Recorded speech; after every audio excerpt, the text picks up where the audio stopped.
વલસાડ જિલ્લામાં અસહ્ય ગરમીના કારણે વેલવાજ ગામના કુંડી ફળિયા ખાતે આવેલા પોલ્ટ્રી ફાર્મમાં 600થી વધુ મરઘાના મોત થવા પામ્યા છે. ઘટનાની જાણ પશુપાલન વિભાગને થતાં તાત્કાલિક સ્થળ ઉપર પહોંચી નિરીક્ષણ કર્યું હતું અને પોલ્ટ્રી ફાર્મ સંચાલકોને જરૂરી સૂચનાઓ આપવામાં આવી હતી. સમગ્ર રાજ્યમાં છેલ્લા ઘણા દિવસોથી ગરમીનું પ્રમાણ વધવા પામ્યું છે. હીટવેવની સીધી અસર વલસાડ જિલ્લા ખાતે જોવા મળી રહી છે. વલસાડ જિલ્લામાં છેલ્લા ઘણા દિવસોથી 40 ડિગ્રીથી વધુ તાપમાન નોંધાઈ રહ્યું છે. ત્યારે અસહ્ય ગરમીના કારણે વલસાડ તાલુકાના વેલવાજ ગામના કુંડી ફળિયામાં અશ્વિન પટેલના મરઘાના પોલ્ટ્રી ફાર્મમાં મોટી સંખ્યામાં મરઘાઓના મોત થવા પામ્યા છે.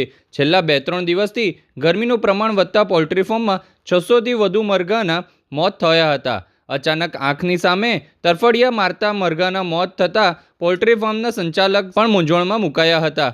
ગરમીના કારણે મરઘાઓના મોત થતાંની જાણ પશુપાલન વિભાગને થતાં પશુપાલન વિભાગ તાત્કાલિક સ્થળ પર પહોંચીને સમગ્ર પરિસ્થિતિનો ત્યાગ મેળવ્યો હતો.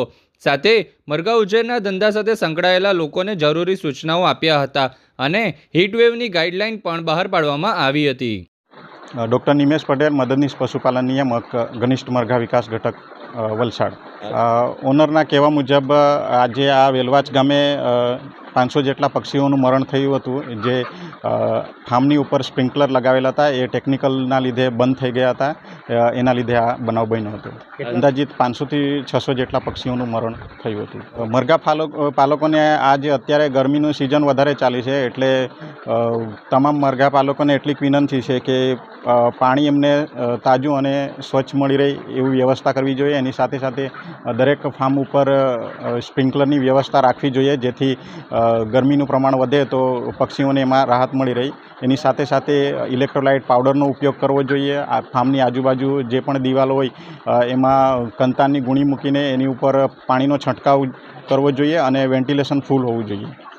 આના કારણે રોગો આવવાની શક્યતા બહુ ઓછી છે. એટલે આજુબાજુના ફાર્મ હોય તો એમાં ફેલાવાની શક્યતા પણ બહુ ઓછી છે.